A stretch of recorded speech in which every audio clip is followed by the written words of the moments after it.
Друзья, вы часто спрашиваете нас, на каком этапе можно устанавливать кухонную мебель. Конечно же, после окончания всех ремонтных работ.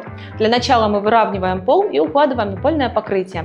После этого осуществляем монтаж натяжного потолка и монтируем фартук по заранее предоставленным размерам от мебельщиков. После этого приезжают специалисты, снимают чистовые замеры и начинают изготовление кухонной мебели. А наши отделочники продолжают свои ремонтные работы.